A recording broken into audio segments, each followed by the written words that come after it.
এসেছিলেন। একটা হচ্ছে 1498 সালের 20 মে, তারপরে সেকেন্ড টাইম 1502 সালে, তারপরে থার্ড টাইম 1524 সালে, এবং থার্ড টাইম যখন তিনি আসেন 1524 সালে 24শে ডিসেম্বর তিনি কিন্তু মারা যান, এবং তিনি কোচিনের ভাইসরয় হিসাবে কিন্তু এসেছিলেন।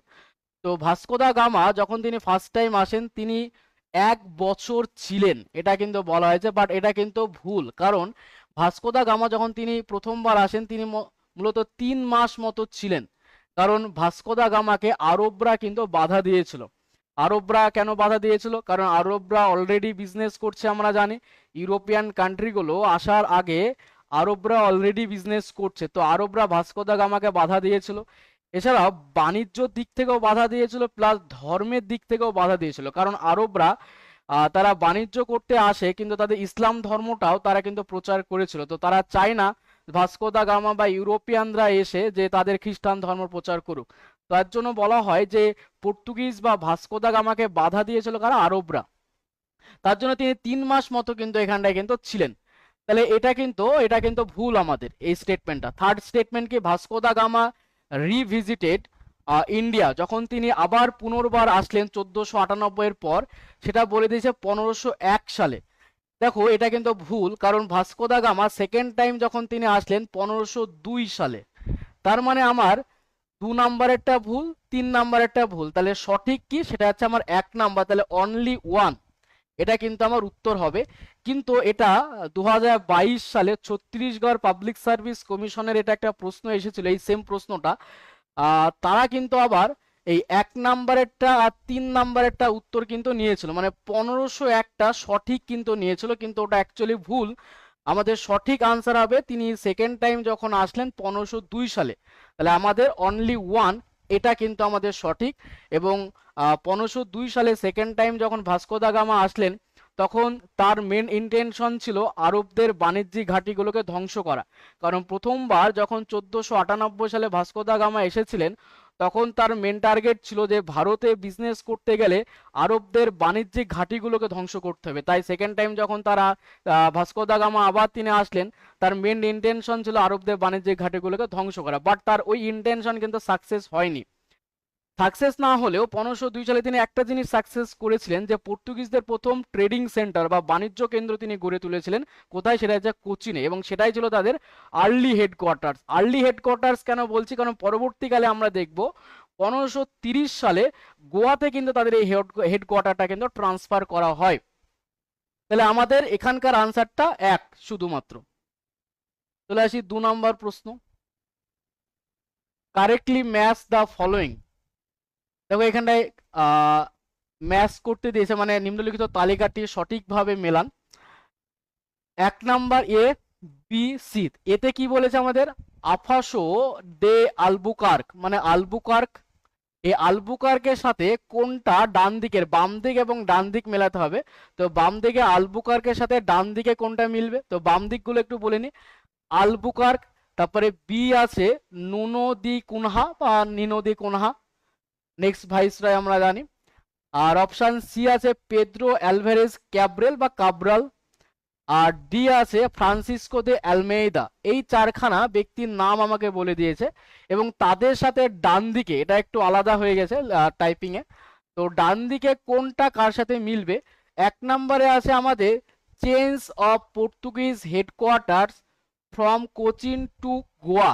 তার মানে আমরা জানি যে আমাদের যে কোচিন,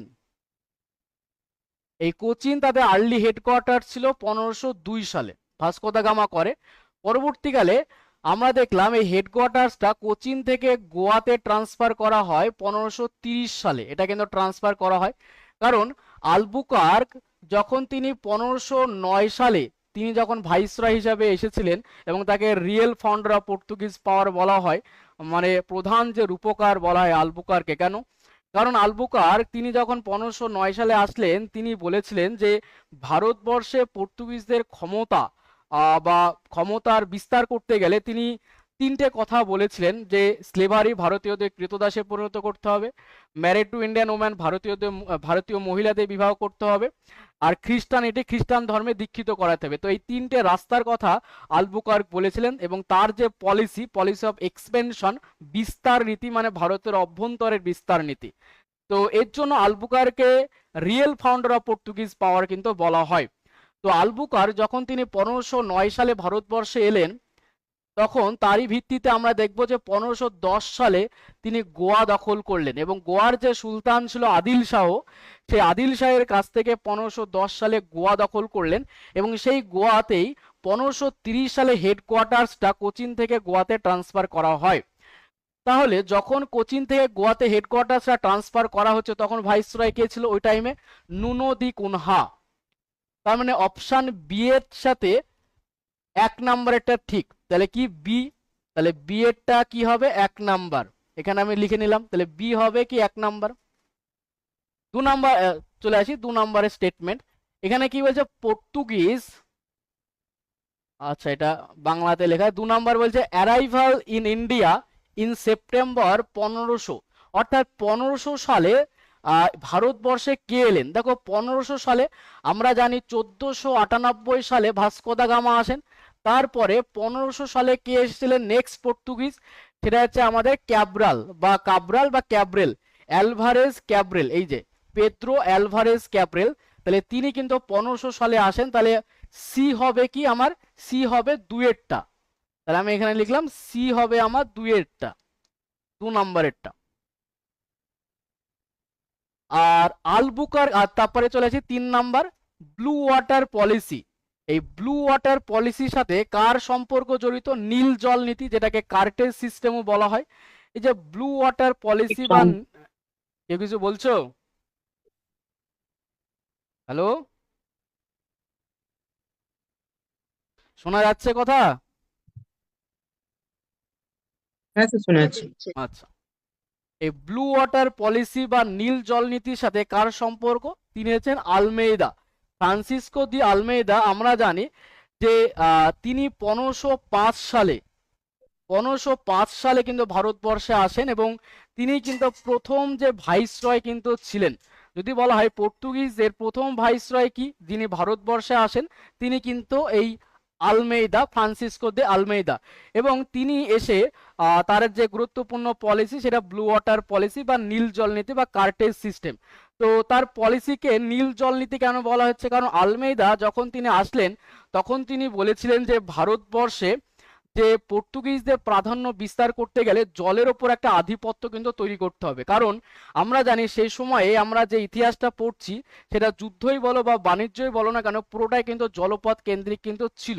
তাই জলের ওপর আধিপত্য বিস্তার করা এটা কিন্তু একটা গুরুত্বপূর্ণ পার্ট ছিল। এর জন্য আলমেদা কি করলো? কোনো জাহাজ যদি ইন্ডিয়া থেকে বাইরে যায়, তাহলে সেই জাহাজকে কিছু অর্থের বিনিময়ে পারমিশন নিতে হতো। আবার কোনো জাহাজ বাইরে থেকে যদি ইন্ডিয়াতে আসে, তাহলে সেই জাহাজকেও কিছু অর্থের বিনিময়ে পারমিশন নিতে হতো। অর্থ আদায় করা কিন্তু মূল উদ্দেশ্য ছিল না। মূল উদ্দেশ্য ছিল সমুদ্র বা জলের ওপর একটা আধিপত্য বিস্তার করা। এর জন্য আলমেইদার যে পলিসির নাম হচ্ছে নীল জল নীতি বা ব্লু ওয়াটার পলিসি। তাহলে আলমেইদার সাথে, তার মানে আমাদের ডি এর সাথে কি হবে? 3 নাম্বারেরটা। তাহলে ডি এর সাথে হবে আমার 3 নাম্বারেরটা। আর 1 নাম্বারে কি আছে? আলবুকার্ক। তাহলে আলবুকার্ক কি হবে? 4 নাম্বার, অ্যাকোয়ারিং গোয়া ইন 1500 না, এটা 1510 হবে। তাহলে আমাদের এর সাথে কি হবে? 4 নাম্বার। কারণ আলবুকার্ক যখন তিনি আসেন, তিনি 1510 সালে তিনি কিন্তু গোয়া দখল করেন, এবং 1511 সালে মালাক্কা, 1515 সালে হরমুজ, এগুলো তিনি কিন্তু দখল করেন। তাহলে আমাদের কি হবে? বিএডটা হবে 1। কোডটা এখানটায় ভুলবশত চলে এসেছে, এখানটায় হবে, আমি লিখে দিই এখানটায়। কোডটা এখানটায়, এটা হচ্ছে এ, এটা হচ্ছে বি, এটা হচ্ছে সি, এটা হচ্ছে ডি। তাহলে এরটা কি হবে? 4, এরটা 4, বি এরটা কি হবে? 1, সি এরটা কি হবে? 2, ডি এরটা কি হবে? 3। তাহলে আমার আনসার কি হবে? Option B correct answer. চলে আসি এবার পরের প্রশ্ন, 3 নাম্বার প্রশ্ন। During the time of which Mughal emperor বা মুঘল যে সম্রাট did the English East India company establish its first factory in India? কোন স্যার বি, মুঘল? জাহাঙ্গীর। হ্যাঁ, জাহাঙ্গীর। জাহাঙ্গীর স্যার। হ্যাঁ। আর যদি বলা হয় যে কোন মুঘল সম্রাট ব্রিটিশ ইস্ট ইন্ডিয়া কোম্পানিকে পারমিশন দিয়েছিল ভারতে বিজনেস করার জন্য, তখন উত্তর কি হবে ওটার ফারুক উত্তর? সিয়ার স্যার। হ্যাঁ, স্যার ফারুক সিয়ার। না, ফারুক শেয়ার কোথা থেকে এলো এখানটা এবার? আকবর আকবর। আকবর। তো এখানটায় বলেছে ডিউরিং দ্য টাইম হুইচ, মানে কোন সময়ে, যখন যে মুঘল সম্রাট মানে ইস্ট ইন্ডিয়া কোম্পানি মানে ব্রিটিশ ইস্ট ইন্ডিয়া কোম্পানি তাদের যে ফার্স্ট ফ্যাক্টরি তৈরি করে তখন কোন মুঘল সম্রাট ছিল? তাহলে আনসার কি হবে? জাহাঙ্গীর। জাহাঙ্গীর। তো যদি বলা হয় যে British east India company, British east India কোম্পানিকে ভারতে বাণিজ্য করার পারমিশন কে দিয়েছিল? আকবর।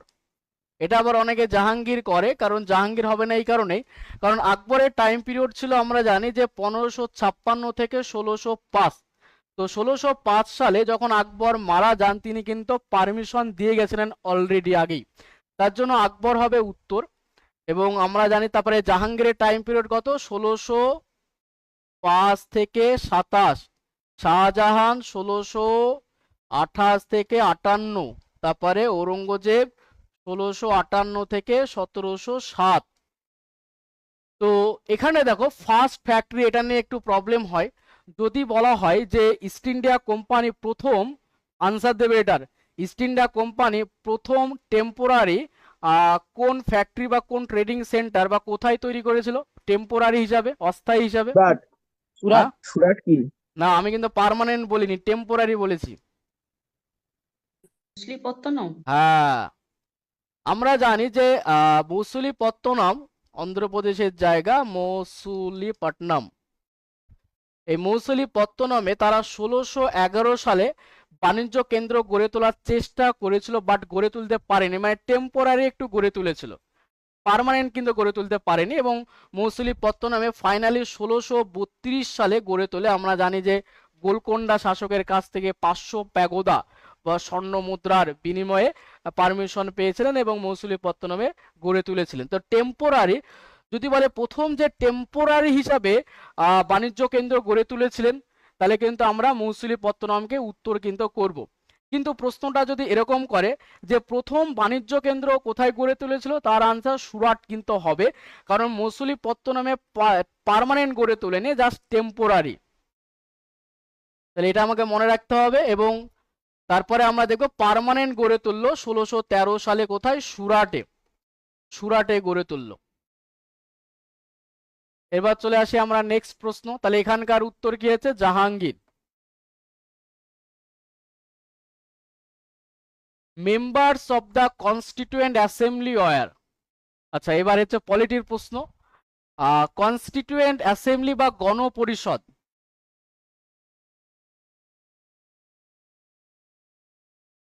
গণপরিষদের মেম্বার্সদের কারা মানে ভোট দেয়, মানে ইলেক্টেড কারা করে কনস্টিটিউয়েন্ট অ্যাসেম্বলির?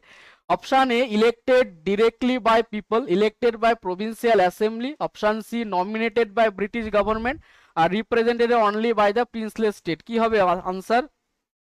Option B. Option B, provincial assembly.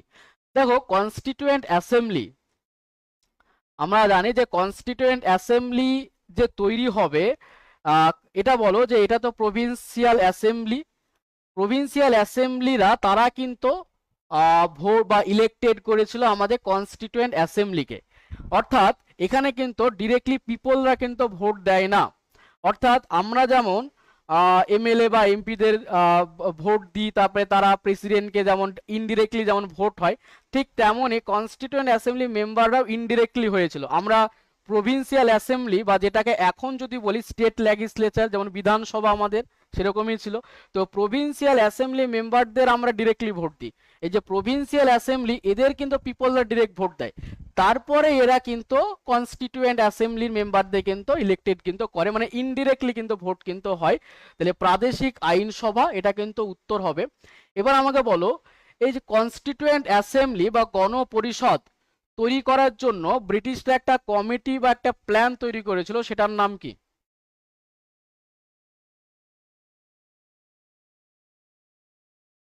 বলো। কনস্টিটিউয়েন্ট অ্যাসেম্বলি তৈরি করার জন্য ব্রিটিশরা একটা কমিটি তৈরি করে, সেটার নাম কি? Cabinet mission cabinet mission committee. Cabinet mission committee কবে তৈরি করা হয়? 46 46। 1946 ক্যাবিনেট মিশন 49 কমিটি 1946 সালে তৈরি করা হলো। এবার বলো, ক্যাবিনেট মিশন কমিটির যে মেন যে তিনজন মেম্বার ছিল, তাই সেই তিনজন মেম্বারের নাম কি? Pethick Lawrence, A V Alexander, sir Stafford Cripps. হ্যাঁ, তাহলে যদি বলা হয় ক্যাবিনেট মিশন প্ল্যান বা কমিটির হেড কে ছিল এর মধ্যে, তিনজনের মধ্যে? Pethick Lawrence lord Pethick Lawrence. Cabinet mission committee ভারতবর্ষে কবে এলো? 1946 1946-এর কবে? 9 ডিসেম্বর 23 মার্চ 1946-এর 24শে মার্চ। ক্যাবিনেট মিশন কমিটি ভারতবর্ষে কিসের জন্য এলো? কনস্টিটিউয়েন্ট অ্যাসেম্বলি বা গণপরিষদ তৈরি করার জন্য। এবং মার্চ মাসে এলো এবং জুন জুলাই মাসে ভোটাভুটি হলো, ভোট ঠিক হলো। এবং আমরা জানি যে 1 মিলিয়ন বা 10 লক্ষ লোক পিছু একটা করে সিট হবে। তো গণপরিষদের টোটাল সিট সংখ্যা কতগুলো দাঁড়ালো? 389 389। বলো তো, এই যে 389, তার মধ্যে আমাদের 93খানা সিটের ভোট হবে না, প্রিন্সলেস স্টেট 296খানা সিটের ভোট হবে।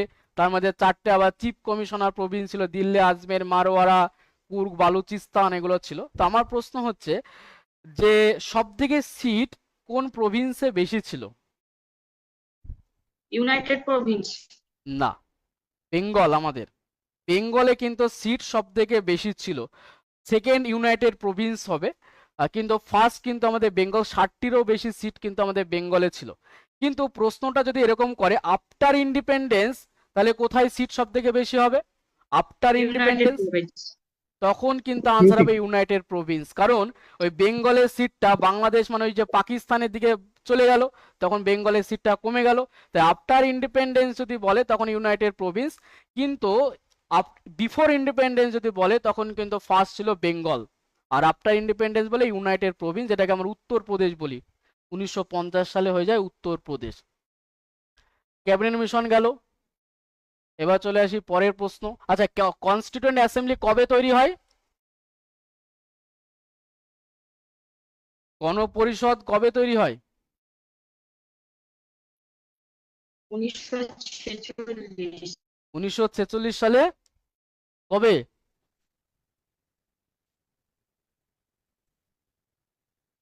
6 ডিসেম্বর। গণপরিষদের প্রথম সভা কবে হয়? 9 ডিসেম্বর 9 9 ডিসেম্বর। ডিসেম্বর গণপরিষদের টেম্পোরারি বা অস্থায়ী চেয়ারম্যান কে ছিলেন? স্যার WC ব্যানার্জি না স্যার সচিন্দ্রনাথ সান্যাল সচ্চিদানন্দ সিনহা। সচিন্দ্রনাথ সিনহা। তাহলে পার্মানেন্ট চেয়ারম্যান কে ছিলেন? সচিন্দ্রনাথ রাজেন্দ্র ভাইস চেয়ারম্যান কে ছিলেন? রাজেন্দ্র প্রসাদ, প্রসাদ এইচ.সি. মুখার্জি, হরেন্দ্র কুমার মুখার্জি। এইচ.সি. মুখার্জি, হরেন্দ্র কুমার মুখার্জি। হুম, চলে আসি পরের প্রশ্ন।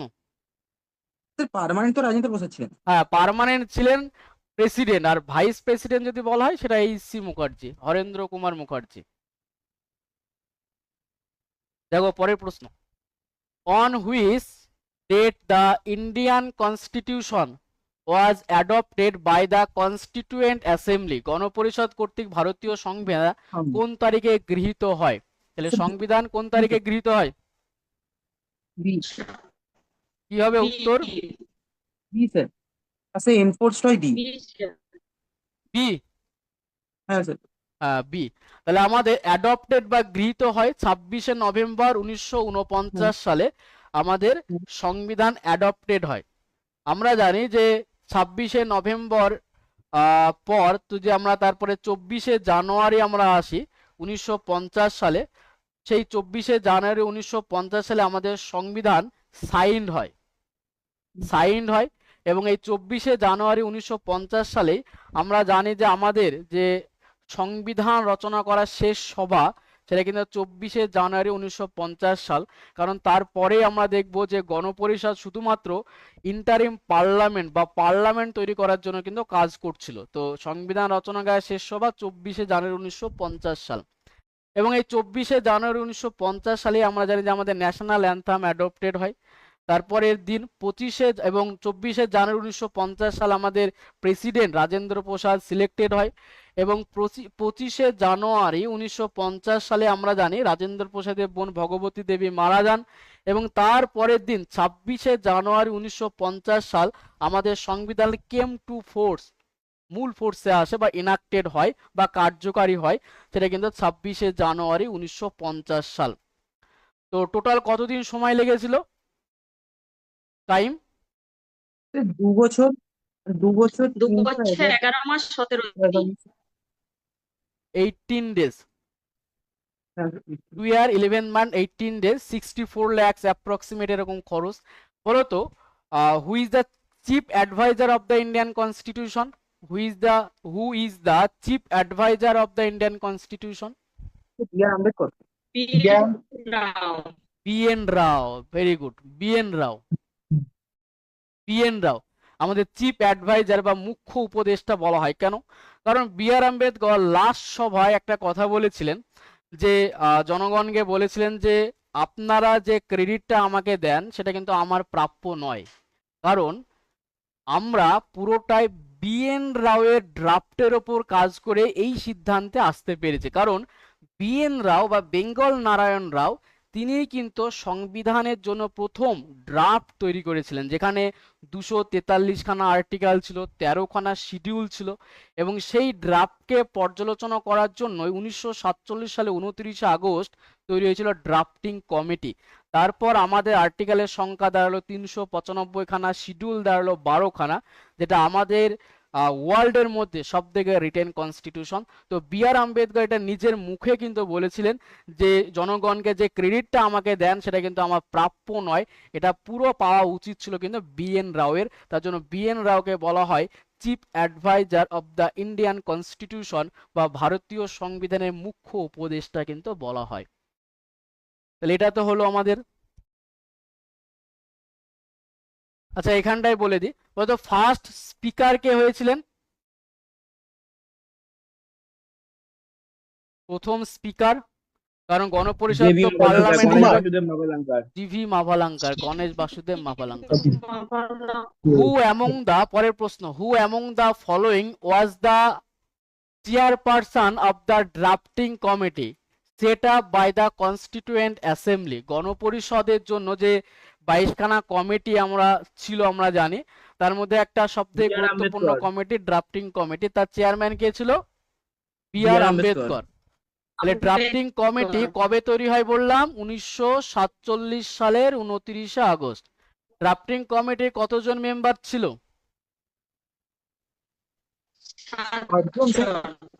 7জন মেম্বার ছিল। বলতে পারবে নামগুলো?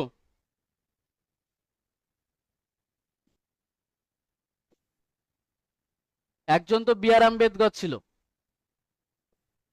আর কে ছিল? বি.আর. আম্বেদকর, মোহাম্মদ সাদুল্লাহ, এন গোপালাস্বামী আয়েঙ্গার, আল্লাদি কৃষ্ণস্বামী আয়ার, কে মুন্সি, বি.এল. মিত্তর তিনি কিন্তু হেলথ ইস্যুর জন্য রিজাইন করেন, তার জায়গায় এন মাধব রাও কিন্তু হয়েছিলেন। আর ডক্টর ডিপি খৈতান তিনি 1948 মারা যান, তার জায়গায় টিটি কৃষ্ণমাচারি কিন্তু হয়েছিলেন। তো এই কমিটি থেকে কতগুলো প্রশ্ন আসে, তার জন্য আমি একটা কমিটি দিয়েছি, বাকিগুলো একটু বলি, তোমরা উত্তর দেবে। বলো তো অ্যাডহক কমিটির চেয়ারম্যান কে ছিলেন?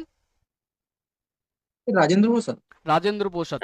অ্যাডহক কমিটিকে কি দায়িত্ব দিয়েছিল কনস্টিটিউয়েন্ট অ্যাসেম্বলি? অ্যাডহক কমিটিকে কিসের দায়িত্ব দিয়েছিল কনস্টিটিউয়েন্ট অ্যাসেম্বলি, গণপরিষদ? ন্যাশনাল ফ্ল্যাগের।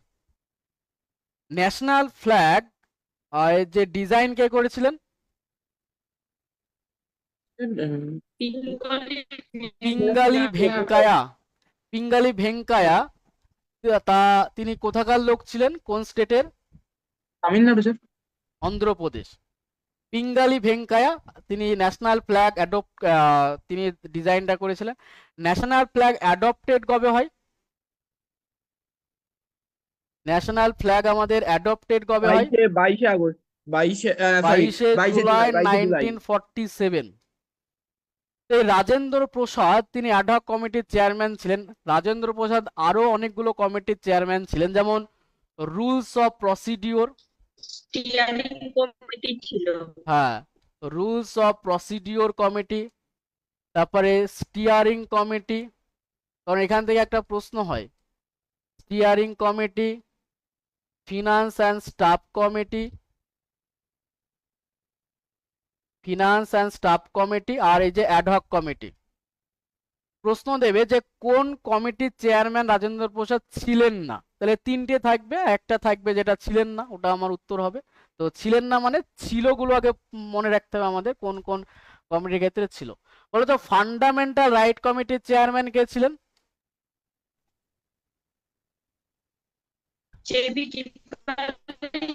না, ফান্ডামেন্টাল রাইট কমিটির চেয়ারম্যান কে ছিলেন? সাব কমিটিতে ছিল। আমি সাব কমিটি তো বলিনি, সাব কমিটি বললে তবে জেবি কৃপালানি, আমি তো সাব কমিটি বলিনি। ফান্ডামেন্টাল রাইট, শুধু ফান্ডামেন্টাল রাইট বললে সেটা মেন কমিটি। তাহলে মেন কমিটি ফান্ডামেন্টাল রাইটের চেয়ারম্যান কে ছিলেন? সর্দার বল্লভভাই প্যাটেল। আর যদি সাব কমিটি বলে তখন উত্তর হবে জেবি কৃপালানি। মাইনরিটিজ কমিটির চেয়ারম্যান কে ছিলেন? সর্দার প্যাটেল। সর্দার গোপীনাথ বল্লভভাই প্যাটেল, বরদলৈ। সর্দার বল্লভভাই প্যাটেল। আর মাইনরিটিজের সাব কমিটির চেয়ারম্যান কে ছিলেন? সাব কমিটি যদি বলে মাইনরিটির, তখন উত্তর কি হবে? তখন এইচ.সি. মুখার্জি হবে। অর্ডার অফ বিজনেস কমিটির চেয়ারম্যান কে ছিলেন? Rajendra Prasad. Order of business committee, এটা হচ্ছে কে মুন্সি। হাউস কমিটির কে ছিলেন? জওহরলাল নেহরু। পি পট্টবি সীতারামাইয়া।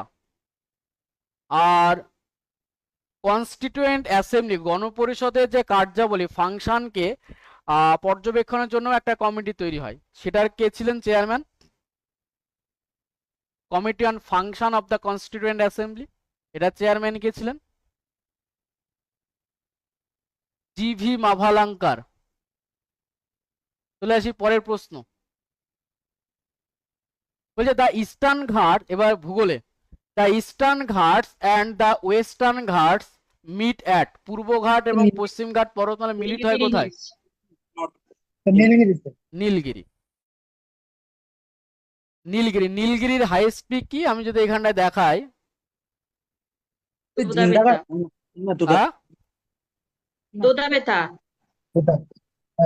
দোদাবেত্তা তো ইস্টার্ন ঘাটে।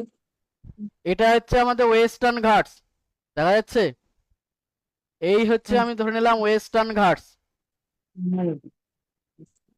আর এই হচ্ছে আমাদের ইস্টার্ন ঘাটস। তাহলে যেখানটায় মিট করে ওই ওয়েস্টার্ন ঘাটস, এটা হচ্ছে ওয়েস্টার্ন, এটা হচ্ছে ইস্টার্ন ঘাটস। তাহলে যেখানটায় মিট করলো সেটাকে হচ্ছে নীলগিরি পয়েন্ট। নীলগিরি পয়েন্ট। নীলগিরির হাইয়েস্ট পিক কি? দোদাবেতা। দোদাবেতার হাইট কত? 2637 মিটার। 2637 মিটার। বলো তো তাহলে এটা কোন স্টেটে অবস্থিত যদি বলাই নীলগিরি? কোন রাজ্য? তামিলনাড়ু। তামিলনাড়ু, এটা হচ্ছে তামিলনাড়ু। তামিলনাড়ু। যদি বলে নীলগিরি কোন ঘাটসে অবস্থিত, ওয়েস্টার্ন না ইস্টার্ন, তখন কি হবে উত্তর? ওয়েস্টার্ন ঘাট। ওয়েস্টার্ন ঘাটস মাথায় রাখবে, নীলগিরি, তখন উত্তর আমরা নেব পশ্চিম ঘাট পর্বতমালা। তো যদি বলা হয় যে দক্ষিণ ভারত, বা আমরা তো জানি যে এটা পেনিনসুলার প্ল্যাটুর পার্ট, তো পেনিনসুলার প্ল্যাটুর যদি বলে সব থেকে হাইয়েস্ট পিক কি, সর্বোচ্চ শৃঙ্গ? আনাইমুদি। আনাইমুদির হাইট কত?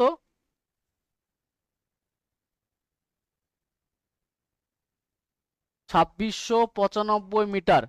তাহলে আনাইমুদি, যেটা দক্ষিণ ভারত বলো বা পেনিনসুলার প্ল্যাটু বলো, তার হাইয়েস্ট পিক আনাইমুদি। এই আনাইমুদি অ্যাকচুয়ালি আনাইমালাই পাহাড়ে অবস্থিত। কারণ আমরা জানি এই নীলগিরি যে পয়েন্টটা, এই নীলগিরি পয়েন্টের পর আমরা দেখবো যে ওয়েস্টার্ন ঘাটসটা সে কিন্তু আবার কন্টিনিউ করে, একটা 35 কিলোমিটারের গ্যাপ থাকে নীলগিরি পয়েন্টের পর। এই 35 কিলোমিটারের গ্যাপের পর ওয়েস্টার্ন ঘাটস কিন্তু আবার একদম কন্যাকুমারী পর্যন্ত কিন্তু কন্টিনিউ করে, প্রায় 11 ডিগ্রি নর্থ পর্যন্ত কন্টিনিউ করে আমাদের ওয়েস্টার্ন ঘাটস। এবং এই 35 কিলোমিটার যে গ্যাপটা সেটাকে কি বলা হয়? পালঘাট। পালঘাট স্যার। পালঘাট। আচ্ছা, পালঘাট যদি বলা হয়, পালঘাট কোন দুটো রাজ্যের মধ্যে কানেক্ট করে, মানে কোন স্টেট থেকে কোন স্টেটে? স্যার কর্ণাটক আর কেরালা, না মহারাষ্ট্র কর্ণাটক। তামিলনাড়ু কেরালা আর কর্ণাটক। কেরালা আর তামিলনাড়ু। যদি বলা হয় স্যার কেরালা, কেরালা তামিলনাড়ু করে হচ্ছে স্যার, ওয়েস্টার্ন ঘাটে হচ্ছে যেমন। বলো। স্যার ওয়েস্টার্ন ঘাটে হচ্ছে তো, তাহলে স্যার তামিলনাড়ু কি করে আসছে? মানে স্যার মানে একটা স্যার শুনেছিলাম ওই যে কর্ণাটকের স্যার যে ব্লু স্কাইটা হয় ওইটা নাকি পালঘাটের যে মেঘগুলো আছে ওটার জন্যই হয়। দেখো, এটা কি কেরালা, হ্যাঁ স্যার। এটা কি তামিলনাড়ু, হ্যাঁ। এটা কেরালা আর তামিলনাড়ু। এই ওয়েস্টার্ন ঘাটস যখন নীলগিরিটা, এই নীলগিরি যখন ক্রস করলো, তখন আমি কি বললাম, নীলগিরি ক্রস করার পর ওয়েস্টার্ন ঘাটসটা কিন্তু 35 কিলোমিটারের গ্যাপের পর কিন্তু আবার কন্টিনিউ করে। এবং এই লাস্টের দিকে যে ওয়েস্টার্ন ঘাটসটা আমরা দেখছি সেটা কিন্তু একটা ওয়াই শেপ আকৃতি, মানে তিনখানা পাহাড় নিয়ে কিন্তু ওয়েস্টার্ন ঘাটসটা আমরা দেখতে পাই এরকম ভাবে, তিনখানা পাহাড় নিয়ে। এটা হচ্ছে ওয়েস্টার্ন ঘাট, যেটা নীলগিরির পর মানে পালঘাটের পর আমরা দেখতে পাই। এবার যদি বলা হয় তাহলে এই একটা পাহাড়, এটা ছিল আনাইমালাই পাহাড়, ভালো করে শোনো, এটা ছিল আনাইমালাই, সবুজটা ছিল কার্ডামম, কার্ডামম হিলস, কার্ডামম পাহাড়, আর এটা ছিল পালানি হিলস, পালানি হিলস। এবার একটা জিনিস লক্ষ্য করো, এটা ছিল আনাইমালাই আর এটা হচ্ছে কার্ডামম। তাহলে এই জায়গাটা যদি আমি এরকম ভাবে দেখাই, এর বাম দিকে মানে লেফটের দিকে যদি বলি আর রাইট সাইডে যদি বলি, লেফটের দিকে কোন রাজ্য আর রাইটের দিকে কোন রাজ্য হবে? কিন্তু লেফটের দিকে হবে কেরালা, কেরালা। এটা তো কেরালা হ্যাঁ। স্টেট, এটা তো কেরালা স্টেট, আর এটা কি তামিলনাড়ু স্টেট, তাই তো? এবার এখানটায় তার মানে এই জায়গাটায় যে গ্যাপটা আমরা এবার পাচ্ছি, এই জায়গাটায় ঠিক এরকম জায়গায় যে গ্যাপটা আমরা পাচ্ছি, তার মানে কেরালা থেকে তো তামিলনাড়ুতেই যাব, কেরালা থেকে তো তামিলনাড়ুতেই যাব আমরা। এবং যদি বলা হয় কেরালার কোন শহর থেকে তামিলনাড়ুর কোন শহরে কানেক্ট করে, এটা যদি বলে, তিরুবনন্তপুরম। না, তিরুবনন্তপুরমের সাথে তিরুবনন্তপুরম ওটা সেনকোট্টা পাস, এটা পালঘাট না। এটা হচ্ছে আমাদের কেরালার যে পালাক্কড় ডিস্ট্রিক্ট, কেরালার পালাক্কড় ডিস্ট্রিক্টে অ্যাকচুয়ালি পালঘাটটা লোকেটেড। কেরালা যে আচ্ছা, ওটা তো কোচি সাউথ। শহর, এই কোচি থেকে তামিলনাড়ুর কোয়েম্বাটোর, এই দুটো শহরকে কানেক্ট করে, সেটা হচ্ছে পালঘাট, কেরালার কোচি থেকে তামিলনাড়ুর কোয়েম্বাটোর। আর সেনকোট্টা পাস বলে আরেকটা পাস আমরা পাই, সেনকোট্টা পাস বলে আরেকটা পাস পাই, সেটা হচ্ছে কেরালার ক্যাপিটাল তিরুবনন্তপুরম থেকে তামিলনাড়ুর যে মাদুরাই শহর, আমরা জানি অ্যানসিয়েন্ট সিটি বলা হয়, সিটি অফ টেম্পল মাদুরাইকে বলা হয়, মীনাক্ষী আম্মান টেম্পল ওখানে লোকেটেড। তো ওই ওয়েস্টার্ন ঘাটসে কতগুলো গ্যাপ আমরা পাই, যেটা থেকে আমাদের প্রশ্ন হয়। যেমন একটা গ্যাপ আমরা পেলাম 35 কিলোমিটারের পালঘাট, এবং এই যে গ্যাপটা যেটা 35 কিলোমিটার পালঘাট, আমরা জানি যে সাউথ ওয়েস্ট মনসুনটা যখন আসে এই ওয়েস্টার্ন ঘাটসের ফলে এই স্থানগুলোতে বৃষ্টিপাত ঘটাতে পারে না, কারণ যেতে পারে না, ওয়েস্টার্ন ঘাটসে বাধা পায়। এই পালঘাটের মধ্য দিয়ে সেই সাউথ ওয়েস্ট মনসুন প্রবেশ করে মাইসর রিজিয়ন, এই সমস্ত জায়গায় কিন্তু বৃষ্টিপাত কিছুটা পরিমাণে কিন্তু ঘটায়। তো এই আনাইমালা যেটাকে বললাম যে নীলগিরির পর যেটা ওয়েস্টার্ন ঘাট, যেটা তিনটে পাহাড় নিয়ে তৈরি, একটা হচ্ছে আমাদের আনাইমালাই, এটা হচ্ছে আনাইমালাই, আর নিচে যেটা আমরা পড়লাম সেটা হচ্ছে কার্ডামম, যেটাকে ইলামালাইও বলা হয়, আর এই সাইডে হচ্ছে পালানি হিলস। তাহলে যদি বলা হয় এই পালানি হিলস এটা কোন রাজ্যে অবস্থিত? তামিলনাড়ু। তামিলনাড়ু। পালানি হিলসে একটা হিল স্টেশন পায়, সেটার নাম কি? সে উঠি। না, উটি কোথায়? উটি হিল স্টেশন কোথায়? দোদা বেতা, তামিলনাড়ু। তামিলনাড়ুতে পাই, কিন্তু পালানি হিলসে নয়, পালানি হিলসে যেটা কোদাই কানাল পাই। আর উটিটা আমরা পাই যেটা দোদা বেতার ওপর, নীলগিরির যে হাইস্ট পিক। এবং এই আনাইমালাইয়ের যে পিক পাই এখানটায় আনাইমালাই পাহাড়ে অবস্থিত, সে আনাইমুদিরই হাইট আমরা বললাম 2695 মিটার, যেটা সব থেকে সর্বোচ্চ শৃঙ্গ। আর সেকেন্ড যদি বলা হয় দোদা বেতা 2637 মিটার। আর কার্ডামম যেটা একদম দক্ষিণতম যে পাহাড় বা পর্বতশ্রেণী, এই কার্ডামমের দক্ষিণ দিকে একটা পাহাড় পাই এখানটায়, কি পাহাড় বলতে পারবে? ভারতের একদম দক্ষিণতম যে পাহাড় তো কার্ডামম, একটা শৃঙ্গ পায়, একটা পিক পায়, এই পিকটার নাম কি বলতে পারবে? ভারতের দক্ষিণতম শৃঙ্গ বা পিক মহেন্দ্রগিরি। মহেন্দ্রগিরি পিক কিন্তু উড়িষ্যাতেও পাই, ওই মহেন্দ্রগিরি এই মহেন্দ্রগিরি কিন্তু আলাদা। এখানে একটা মহেন্দ্রগিরি পিক পাই,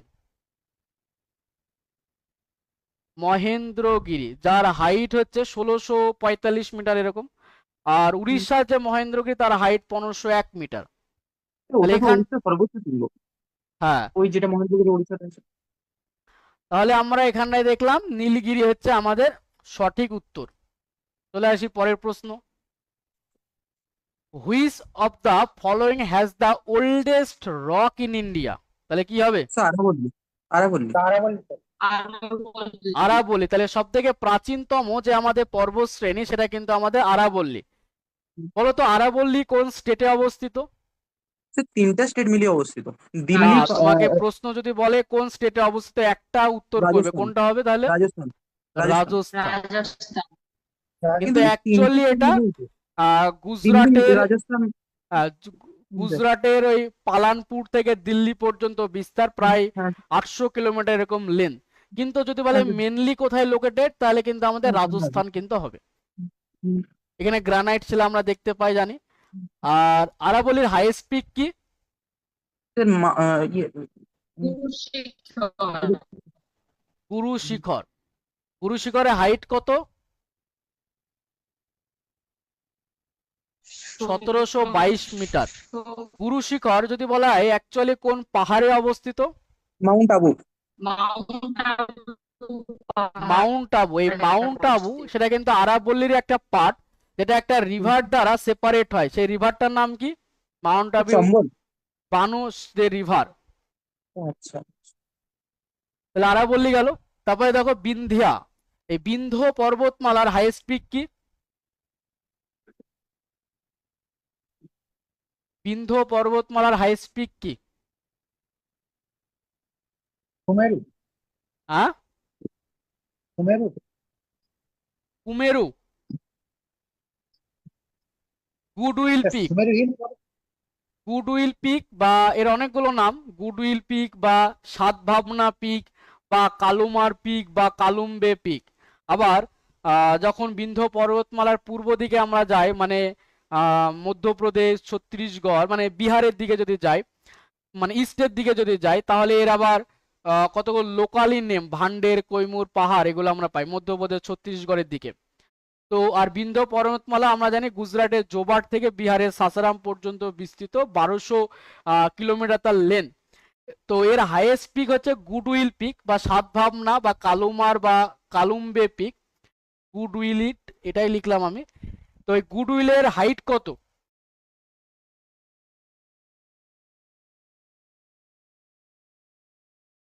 751 মিটার।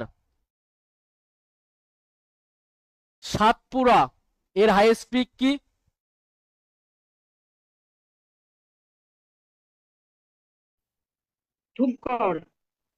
ধূপগড়। আচ্ছা, গুরু শিখরের ওপর একটা আমরা টেম্পল দেখতে পাই, সেই টেম্পলটার নাম কি বলতে পারবে? মন্দির, তিলওয়ারা টেম্পল, একটা হিল স্টেশন টাইপের। তো এই ধূপগড় সেটা হচ্ছে আমাদের সাতপুরার হাইয়েস্ট পিক। ধূপগড়ের হাইট কত? 1350 মিটার। ধূপগড় সাতপুরা মানে সাতখানা পাহাড় নিয়ে তৈরি। মহাদেব, তারপরে মৈকাল বা মহাকাল, তারপরে হচ্ছে কালীভিত, আশিরগড়, বিজাগড়, বারবানি, আরবানি, তারপরে নাম গুজরাটে রাজপিপলা হয়ে যায়। তো প্রশ্ন হচ্ছে এই ধূপগড় তাহলে এই 7টা পাহাড়ের মধ্যে কোন পাহাড়ে অবস্থিত? মহাদেব পাহাড়ে। মহাদেব পাহাড়ে। ঠিক আছে, এখানটা আর একটা পাহাড় যেটা পড়লাম যে মৈকাল বা মহাকাল, এই মৈকাল পাহাড়ের হাইস্ট পিক কি? সাতপুরের একটা পাহাড়, মৈকাল পাহাড়ের হাইস্ট পিক কি?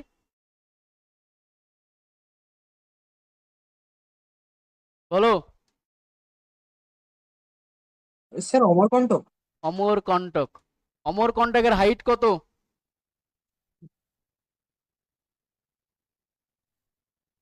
1127 মিটার। অমরকণ্টক থেকে দুখানা নদী অরিজিনেট হয়, কি কি বলো? নর্মদা, নর্মদা আর তাপি। নর্মদা নর্মদা, তাপ্তি। আর স্যার ওইদিকে আরেকটা আছে। সোন রিভার।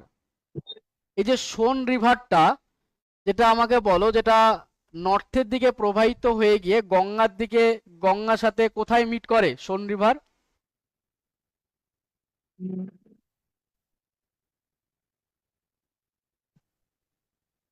চাপড়া। Sir Yamuna tributary. বিহারের পাটনা শহরের কাছে মিট করে। মানে এখান থেকে একটা প্রশ্ন হয় যে গঙ্গার এমন একটা উপনদীর নাম করো যেটা উত্তরের দিকে প্রবাহিত হয়ে গঙ্গার সাথে মিট করে, কারণ ওটার ঢালটাই উত্তর দিকে ওখানকার, সেটা হবে সোন রিভার। তাহলে 7 পড়ে গেল। তাহলে চলে আসি পরের প্রশ্ন, 9 নম্বর। The river Narmada arises in the Amarkantak peak. আচ্ছা, এটা তো বললাম। তাহলে অমরকণ্টক পিক থেকে অরিজিনেট হয় নর্মদা রিভার। তাহলে অমরকণ্টক পিকটা কোন পাহাড়ে অবস্থিত? মৈতাল। মৈকাল। মৈকাল। আর একটা প্রশ্ন আসে যে আমাদের মধ্যপ্রদেশ আর ছত্তিশগড়ের মধ্যে যে বাউন্ডারি তৈরি করে সেটা কোন পাহাড়?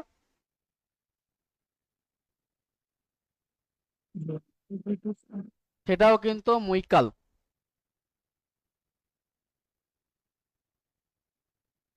In which year was the wealth of nation published? বলো। 1770। Option A 1770, option B 1776, option C 1890, option D 1820। The wealth of 1776। Nation 1776।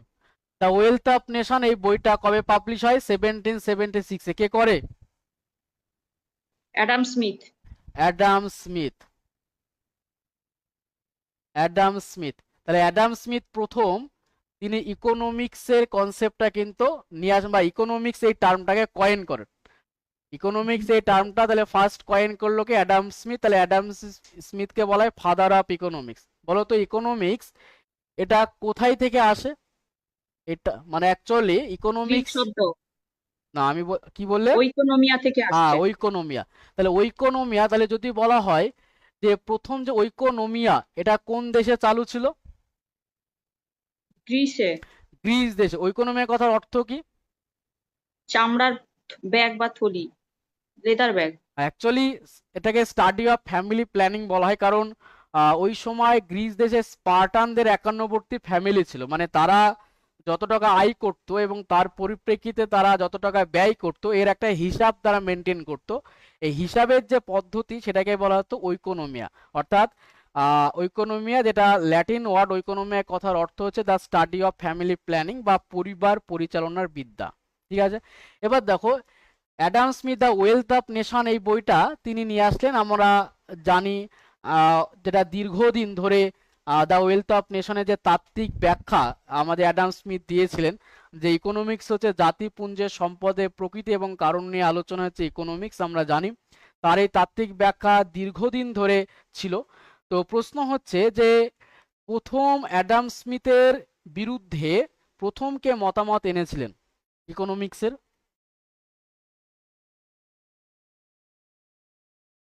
প্রথম কে মতামত এনেছিলেন অ্যাডাম স্মিথের বিরুদ্ধে? 1890 সালে আলফ্রেড মার্শাল। আলফ্রেড মার্শাল 1890 সালে, যদিও 1840-এর দিকে কার্ল মার্কসের স্টেট ইকোনমি কনসেপ্টটা নিয়ে আসেন কার্ল মার্কস, কিন্তু সেই সময় স্টেট ইকোনমি ততটা পপুলারিটি কিন্তু পায়নি। তো 1890 সালে আলফ্রেড মার্শাল তিনি একটা কনসেপ্ট নিয়ে আসলেন বা ইকোনমিক্সের একটা নতুন সংজ্ঞা নিয়ে আসলেন তার প্রিন্সিপাল অফ ইকোনমি বইয়ে। প্রিন্সিপাল অফ ইকোনমি বইয়ে।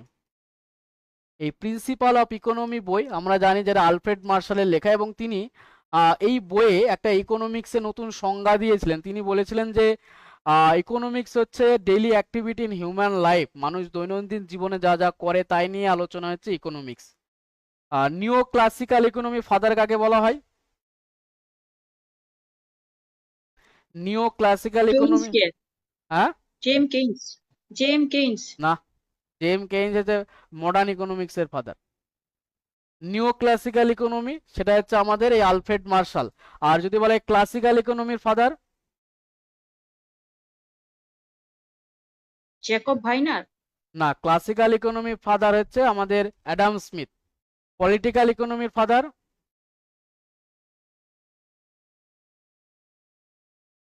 সেটাও অ্যাডাম স্মিথ। যদি বলা হয় আনলিমিটেড ডিজায়ার আর লিমিটেড রিসোর্স, মানে আমাদের চাহিদা অফুরান বাট সম্পদ সীমিত, এটাকে বলেছিলেন?